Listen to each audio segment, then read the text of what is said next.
Mesdames, Messieurs, bonjour. Ici Michel Lacroix qui vous souhaite la bienvenue à l'émission Au 19e. On revient à nos émissions normales après 2 éditions spéciales sur l'équipement. Alors, Rémi Bouchard a rencontré pour nous la grande dame du golf, Annika Sorenstam. Une autre star, celle-là du domaine du show business, Véronique Dicker. Tout ça et plus encore cette semaine à l'émission Au 19e. Au 19e, une présentation de vos concessionnaires Subaru du Québec. Subaru, confiance et évolution. En collaboration avec Golf Île-du-Prince-Édouard, la destination golf numéro 1 au Canada.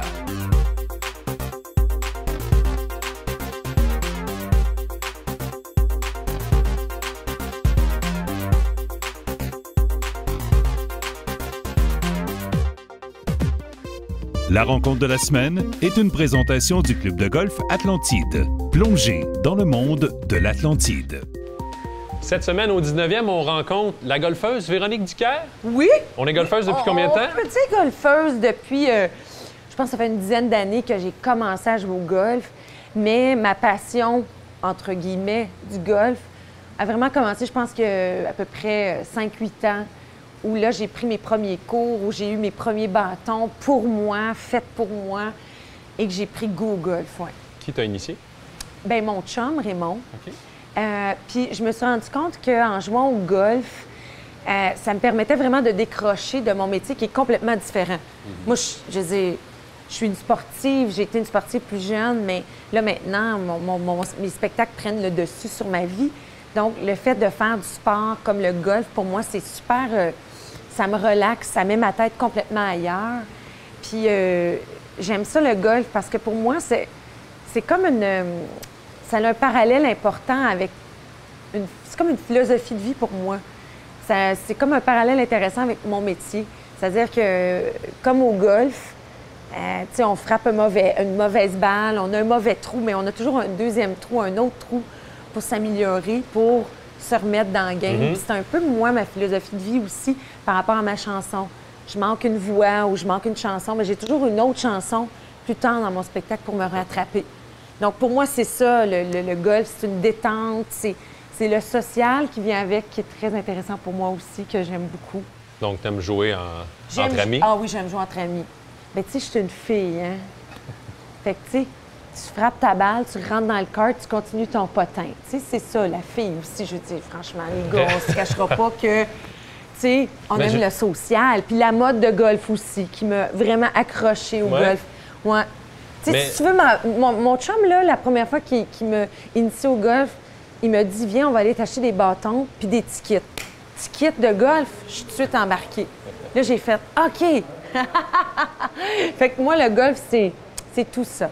Mais côté élan de golf, avoir plus de temps, est-ce que tu améliores? Ah oui, c'est On pratiquerait plus? Oui, oui. Parce que, bon, en faisant de la chanson puis de la tournée, c'est sûr que j'ai pas beaucoup de temps. Même si je suis en tournée puis j'ai quelques jours de congé, pour moi, c'est important de me reposer physiquement. Donc, quand je serai plus tranquille dans ma vie d'artiste, c'est sûr que le golf va faire partie des activités que je veux faire parce que je trouve ça trop beau, le golf. Le golf, c'est une façon pour moi de me détendre dans la nature, qu'elle soit bien organisée, bien manicurée comme ici au Mirage. Oui, tu as la chance d'être membre ici. Oui. Ah oui, j'ai la chance, oui, de côtoyer les gens du Mirage. C'est une grande chance de pouvoir avoir Déby Savoie-Morel qui est à côté de moi pour me donner des petits cours. Ça, c'est une grande chance. Mais de juste être ici puis de décrocher dans la nature, sur un terrain de golf, peu importe la façon que le terrain est organisé, c'est toujours une belle surprise à chaque fois qu'on arrive à un nouveau trou. C'est ça qui est agréable pour le golf aussi. Mais sur le golf, Déby, qu'est-ce qu'elle dirait à Véronique pour qu'elle fasse un bon élan de golf? Ma grip. OK. La prise? C'est sûr que la prise, oui, effectivement, c'est quelque chose que je travaille beaucoup.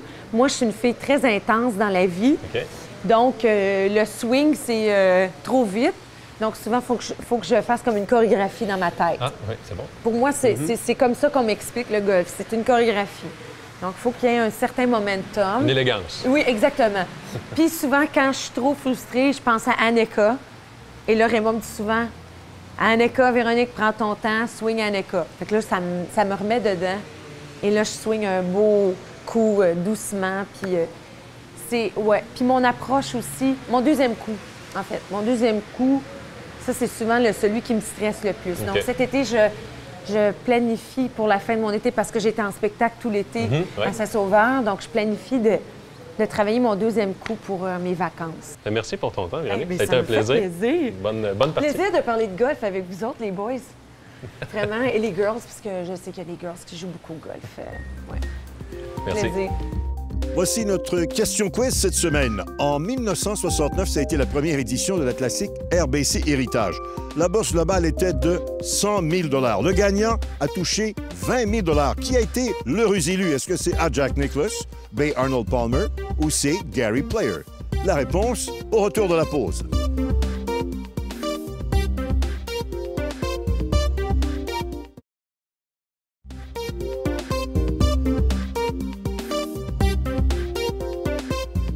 La bonne réponse, B. Arnold Palmer. Cette année, la bourse globale est de 5 900 000 $ et le gagnant va toucher 1 062 000 $. C'est ce qu'a touché pour sa victoire l'an passé, Jim Furyk. En compagnie d'Annika Sorenstam, meilleure joueuse au monde. Annika, est-ce que tu sors de la retraite? Well, thank you for having me. Merci beaucoup. So, no, I have no plans of getting back into the game. I'm very happy with my life. I stepped away in 2008, so it's been incredibly 8 years. Time flies, but I have 2 little kids and a husband, and I run a little business, so it keeps me busy. Okay, so you're involved. Obviously, you're still involved in golf. You've got your academy, golf course design. Tell me how involved are you in the academy? Well, I'm very involved. I mean, every day I work on something, and I'm not out there giving lessons or playing with the guests every day, but it's certainly on a daily basis. This is my place to share my passion for the game, and whether it's in just having lunch with guests or taking around the course and doing course management. But we also do talk about club fitting, the importance of getting the right clubs in your hand, but really just want to inspire them and help them reach their full potential. That's great. And golf course design, are you involved in the States, overseas, in Europe? I wish I had a course in the States, but I do not. I have a project in Estonia that we're working very actively. We're going to break ground in about 12 months, and I went to Estonia for the first time in May last year, and it was a beautiful part of the world, really not so far from Sweden, but just to learn about the culture overseas and how popular golf is, and you see a lot of growth potential over there. So we're turning in a 9-hole course into 18-hole, an Annika course. So it's really fun for me. I'm starting to see the game from a little different perspective than from a player. You always stand on the tee and you see the course. Here you stand and you have to create something that golfers will hopefully enjoy for the rest of their lives. And speaking of popularity of the sport, golf will be at the Olympics this year. You probably wish it would have been a little sooner because I'm sure you would love to participate. But what do you think the impact will be on golf worldwide? Well, I'm very optimistic. I think there's going to have a good impact on the game of golf globally. I mean, I was part of the original team to really push for golf in the Olympics, I believe it. And yes, I wish I could play in an event like that. I think it would be fantastic to just, obviously surround yourself with the other athletes, but just really compete for a gold medal and representing your own country. You really don't get a chance to do that very much in our sport. So I look forward to watching. I think it's going to be terrific. And if you think of that part of the world where golf is really not that big of a sport, we're hoping that young kids will see it and would want to play, but also that the older people see that maybe there's something we can do as a family. I mean, there's really no other sport like golf that you can do as a family. Whether you're old or young or beginner or professional, it's something you play for life. Great. And last question, you've been to Montreal before, you've been involved with Callaway, which brought you to Montreal to play at Le Mirage with Céline Dion and Debbie Savoie-Morel. Recently we lost Mr. Angelil. Tell me about your experience in Montreal. It was a while back, but your souvenirs. Yeah, well, firstly, I certainly want my condolences to Céline and the family. I've been following it more from, the news like everybody else, but, I had the pleasure of meeting both of them. We had a wonderful time. They're very generous people with big hearts, so I had some wonderful experience when I was up there, and they know how to entertain. I'm not just talking singing, but eating and just, sharing with friends. But yeah, it was a wonderful experience I had. I wish I could come back. I just haven't done that, but I hope to do it in the future. But I would say that Canadians, they love golf, and every time I played up there, I've always felt very good support, and I know that they support the LPGA very well through the years. Well, good luck in your projects, and merci, Annika. Ah, merci. Thank you.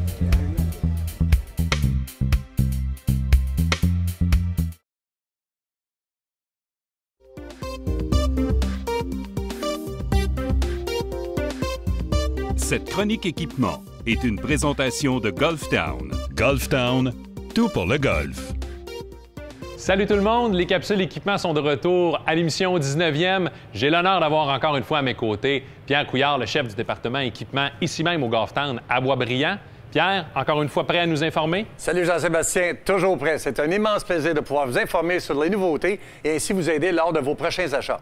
On commence tout de suite chez TaylorMade. On a une nouvelle famille, 2 modèles M1 et M2 qui se ressemblent énormément. Les ingénieurs ont décidé de faire le saut dans ce qu'on appelle la construction multimatérielle. Oui, les ingénieurs ont produit une fibre de carbone encore plus légère que ce qui est déjà connu sur le marché. En allégeant la couronne, ça permet d'abaisser le centre de gravité. Mais comme résultat, on obtient moins d'effets rétro, donc plus de distance. Pour ce qui est de l'ajustement, les possibilités sont très nombreuses aussi. Selon les ingénieurs, près de 2500 combinaisons sont possibles et la compréhension est très simple. Un poids pour la hauteur et un autre pour la direction. Et pour ceux qui aiment essayer de nouvelles choses, vous pouvez placer les 2 poids sur le même rail pour amplifier l'effet désiré. Maintenant, Pierre, la version M2 ne propose pas autant d'ajustements sous la semelle, mais il est aussi efficace avec également une construction multimatérielle. Exact. Son travail est de vous faciliter la tâche en termes de distance en limitant l'effet rétro. De plus, la seconde famille de l'année dernière, AeroBurner, n'avait pas d'embout ajustable. On a rectifié le tir en 2016. La série M2 vous l'offre avec une possibilité de 12 ajustements. On se dirige maintenant du côté de Callaway. Pierre, ce n'est pas le choix qui manque du côté des nouveaux bois de départ. Non, monsieur. À commencer par la famille XI qui est de retour. Pour améliorer le produit et surtout l'aérodynamisme, on a fait appel à l'expertise des ingénieurs de la compagnie d'aviation Boeing. Résultat, une technologie SpeedStep plus efficace. En plus, selon les ingénieurs, cette nouvelle version possède un moment d'inertie 10 plus important que la version précédente. En d'autres mots, ça veut tout simplement dire que la tête est plus stable lors des impacts imprécis. Le fameux nom Great Big Bertha est de retour avec une tête remplie de technologie. C'est une construction multimatérielle. La technologie Air Moto permet d'avoir une face plus mince sur une plus grande superficie, donc plus de distance. Au niveau de l'ajustabilité, on a l'embout de la tige, tout comme les autres bois de départ Callaway. Mais on a aussi un rail situé sur l'extrémité de la couronne où l'on peut bouger un poids de 10,5 grammes et ainsi modifier à notre goût la trajectoire de notre balle. Finalement, Pierre, on a le Big Bertha Alpha 816 Double Black Diamond, conçu pour le golfeur avancé. Oui, les ingénieurs ont fait évoluer la technologie Gravity Core. L'année dernière, l'ancrage était au centre. Cette année, il y a 2 ancrages pour positionner où l'on désire l'embout de 12 grammes. Embout qui est plus lourd d'un côté, ce qui permet de placer plus haut ou plus bas le centre de gravité. Merci, Pierre. Merci. On se revoit la semaine prochaine sur les autres nouveautés sur les bois de départ. Bubba Watson obtient des résultats remarquables depuis quelques saisons déjà sur le circuit PGA Tour. Mais de son propre aveu, ce n'est pas aussi facile qu'il en donne l'impression. Il avoue avoir des problèmes de concentration. Il mentionne avoir souvent la tête ailleurs et devoir faire beaucoup d'efforts pour en arriver à ses résultats. You know, technically maybe, but I'm not trying to do anything. I don't work on anything. I just play golf. I see a shot and I try to hit it. I'm scared to death on most of them, but I try to hit it anyway. So what I've worked on since I've been on tour is my attitude, my mindset. I have a lot of fears in my life, which, as I'm reading the Bible, I'm not supposed to have, but I do. I'm human. And a lot of those fears come out on the golf course. Big crowds, just people touching me, people yelling at me. Just, I want to go and hide. La plupart des joueurs vedettes du circuit PGA Tour se fixent des objectifs. Pour Bubba Watson, les buts ont été bien modestes au départ, mais force est d'admettre, à la suite des nombreux succès remportés, qu'il a constamment été obligé de réajuster son tir. Comment envisage-t-il la suite des événements? You know, it was funny. I've talked to some guys that are in their 40s, not mentioning names, but are great champions. Talked to them and I said, what was your number? Because you know, retirement, I have to set a number somewhere. I have to set what I want to, and so I've always picked 40. Not that I want to retire. I'm always going to be at Augusta. They're going to have to kick me off Augusta. I'm going to be 80, struggling down the fairway. So when I say retirement, it's just I'm still going to travel around the world and play in golf tournaments. It won't be PGA Tour. It won't be the 15 on the PGA Tour. If that ever happened, I'm not good enough yet to make that happen. Au terrain d'exercice vous est présenté par Nike Golf. Aujourd'hui, le sujet abordé sera les approches roulées. Encore à ce jour, je remarque que beaucoup trop d'amateurs tentent de soulever la balle de par l'action de leurs mains et de leurs poignets. Non seulement cette technique ne s'avère pas efficace, mais la réponse est d'autant plus simple. C'est un coup qui est exécuté sans l'action des poignets, et je vous garantis que l'exercice que je m'apprête à vous proposer, qui se nomme Fingers Back, sera simple pour tous. Fingers Back, qui en français veut dire les doigts derrière. Pour débuter, placez votre main de la cible dans votre poche en laissant l'autre main libre devant vous. Prenez une position avec les pieds rapprochés et un maximum de poids sur la jambe avant.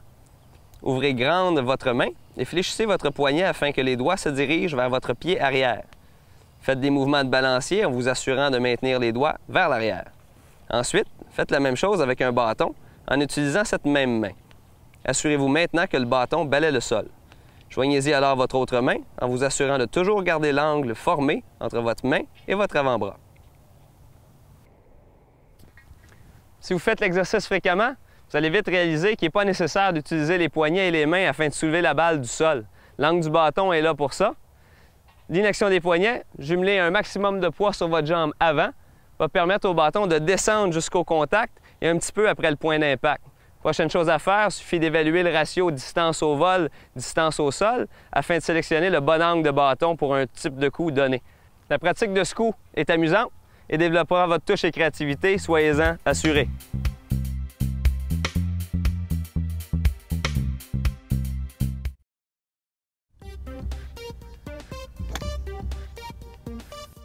Depuis le 1er janvier 2016, il y a eu plusieurs modifications aux règles du golf.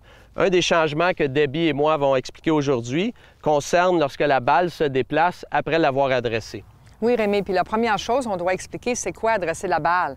Alors, lorsque je dépose la tête de bâton, soit derrière la balle ou devant la balle, peu importe si mes pieds sont positionnés, c'est considéré que j'ai adressé la balle.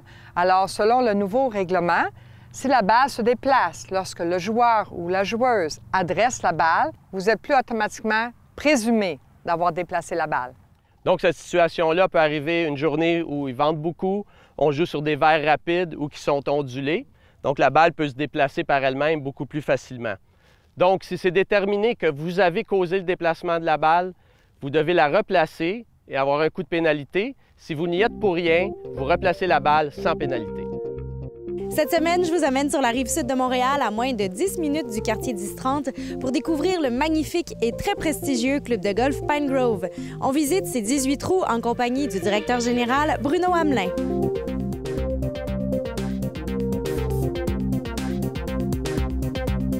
Le club de golf Pine Grove, c'est un club privé, seulement accès avec ses membres. On a 504 individus actuellement. On est limité au nombre de membres de 279 membres pleins privilèges qui est votant. Actuellement, il nous reste 6 places de disponibles. Et puis, sur les 504, on inclut également les conjointes, les juniors, les intermédiaires et les membres corporatifs également. La seule façon de venir, c'est soit être invité d'un membre ou d'avoir accès par les tournois extérieurs. On a à peu près une vingtaine de tournois extérieurs durant la saison et c'est la seule façon là, de pouvoir venir au club si vous n'êtes pas membre. Le parcours de Pine Grove est comme force, c'est, je vous dirais, la longueur des terres de départ. Autant vous jouez des golds qui est de 7000 verges, 7300 verges, autant vous pouvez jouer des jalons rouges qui, eux, sont 5300. La géographie du terrain, c'est sur différents niveaux. Vous avez, je dirais, 5 à 6 trous qui sont plus plats et moins boisés. Vous avez un autre endroit avec beaucoup de relief, étant donné la rivière. Vous avez à peu près 6-7 trous qui a beaucoup de relief. À d'autres endroits, la rivière vient faire un challenge à différents niveaux, que ce soit sur le trou numéro 7, au 9, au 18 et au 4. On a toujours la rivière qui est en jeu. Donc, c'est vraiment d'être, je vous dirais, au niveau de l'utilisation des bâtons, de faire attention, parce que ça vient toujours en jeu avec la rivière. Là. Et vous avez une autre portion du terrain qui est très boisée et dans laquelle c'est plus plat, mais c'est excessivement boisé autour. Mais les verres, eux autres, ont été construits, la plupart, c'est tous des verres de poids. Et puis, sont de bonne dimension et naturellement d'une rapidité quand même très bien. faut toujours faire attention. La lecture, toujours, et la mise de regarder et faire attention au niveau de la vitesse des balles. Le plus beau trou de signature, c'est le trou numéro 18. C'est vraiment, là, vous voyez le terre de départ de hauteur et le vert à nos bout. Ils avaient 2 fois traversé la rivière de l'Acadie. Donc, c'est vraiment notre trou de signature, c'est le trou numéro 18. Au départ, on a un pavillon qui contient pour 250 personnes. On a 2 salles à manger avec 2 terrasses. Les 2 sont extérieures, dont une avec moustiquaire pour protéger contre les insectes. On a également, parmi les commodités, on a un sauna dans les vestiaires des hommes. On a la piscine qui est utilisée pour les enfants particulièrement, les membres qui cherchent la tranquillité. On a un champ de pratique où est-ce que vous pouvez utiliser toutes les sortes de bâtons. Et au fond du champ de pratique pour les cours privés qui permet d'avoir, avec les 6 cibles sur le champ de pratique, d'identifier les distances. Là. On a également un autre aire de pratique qui est on appelle ça le pit, qui est des coups d'approche, avec un verre de pratique également à côté de la boutique. On a une boutique de golf. On a 4 professionnels qui sont ici. On a Martin Béliveau, qui est le professionnel en titre. Par la suite, on a Yves Janel. On a Sylvie Chatagne, qui est un professionnel de l'extérieur, mais au niveau féminin. Élise Paiement, qui s'occupe particulièrement au niveau des juniors. Et puis, on a dernièrement un Touring Pro, qui est Raoul Ménard, qui est sur le circuit actuellement, qui nous représente Pine Grove. Naturellement, ici, ce qu'on cherche, c'est la convivialité puis d'intégrer le plus rapidement possible les nouveaux membres. Mais parmi, lorsque vous venez membre, en plus du golf et de l'infrastructure avec la piscine, on a beaucoup d'activités pour les membres, que ce soit des soirées thématiques au niveau asiatique, soirée d'Omar, tournoi d'ouverture, tournoi du pro, tournoi de fermeture. On a des soirées également, un tournoi de golf de nuit qu'on effectue. Et puis, on a des brunchs le dimanche, brunch à la fête des mères, brunch à la fête des pères, ce qu'on retrouve dans beaucoup de clubs. Là. Mais particulièrement, la gastronomie ici est vraiment là, très, très recherchée par nos membres. Alors, l'avantage d'être membre à Pine Grove, c'est particulièrement au niveau de l'intégration par les membres. C'est très facile. Également, vous avez le personnel qui sont dédiés au service à la clientèle et ils s'occupent énormément de vous avec beaucoup d'expérience et de classe. Par la suite, lorsque vous avez besoin de réservation, vous pouvez appeler à n'importe quel moment de la journée. On va essayer de travailler avec vous. On a la disponibilité à tous les jours. Et principalement, c'est le défi, c'est le parcours qui est vraiment l'avantage d'être membre à Pine Grove. L'ambiance au club de golf Pine Grove est très conviviale. Avec les nombreuses installations sur place et les stratégies développées pour accommoder toute la famille, le club devient en quelque sorte la résidence secondaire de ses membres qui forment à leur tour une grande famille. Marie-Christine Baudry, au 19e. C'est là-dessus que se termine l'émission. La semaine prochaine, j'ai rencontré pour vous le président et chef du bureau de direction Cobra Puma, Bob Filion. On a aussi rendez-vous avec Antoine Roussel des Stars de Dallas et avec le réputé professeur David Ledbetter. Tout ça et plus encore la semaine prochaine à l'émission 19e, là où on entend assurément les meilleures histoires de golf. Au 19e vous a été présenté par vos concessionnaires Subaru du Québec, en collaboration avec Golf Île-du-Prince-Édouard.